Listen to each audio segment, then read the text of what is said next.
یہ جو نالا ہے اس ویڈیو میں آپ جو دیکھ رہے ہیں، یہ نالا لاگڑیاٹ، بوسا گلا، نیلیاں، بیڑی، ایون پاچھوٹ نمبل یا اس کے جو پچھلے ایریاز ہیں وہاں سے نکلتا ہوا چھوٹے چھوٹے ندی نالے اس میں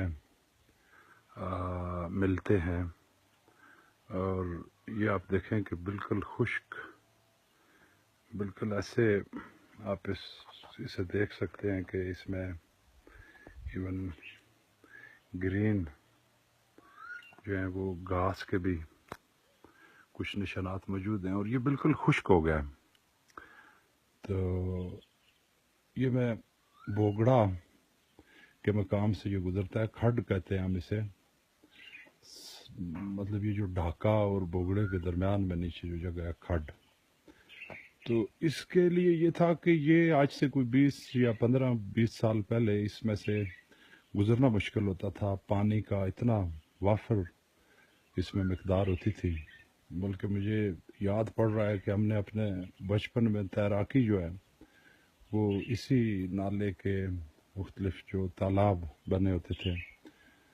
اور اب اس کی اس خشک حالت کو دیکھ کے تو اندازہ یہی لگایا جا سکتا ہے کہ یہ جو پانی کا جو بحران ہے وہ وقت کے ساتھ ساتھ بڑھتا جائے گا. بارشیں بھی نہیں ہو رہی ہیں، اور اس کی وجہ سے جو قدرتی چشمے یا پانی کے جو ذخائر تھے، ذرائع تھے، وہ بھی خشک ہو گئے. اور یہ علاقہ جو ہے، اور اسی پانی، یہی ندی نالے آگے جا کے نالا مال اور دریا جہلم اور اس کا سمجھ لیں کہ شامل ہوتے تھے.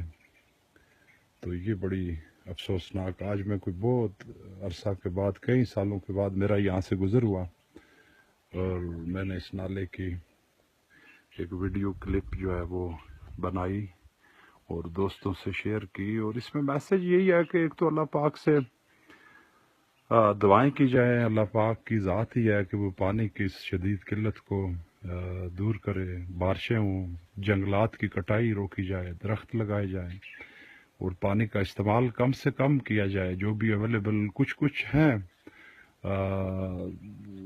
نیچرل فلو آف واٹر ہے جس کی وجہ سے لوگ زندگی تو گزار رہے ہیں، لیکن اگر جو ڈکلائن ہے واٹر ریسورسز کی، جس رفتار سے ڈکلائن ہے، تو یہ اگلے 2-4 سالوں میں یا کہ اگلے ایک آدھے سال میں ہی بہت شدت سے بحران کی شکل اختیار کر جائے گا، اور اس علاقے سے پھر لوگ مائیگریٹ کرنے پر مجبور ہوں گے.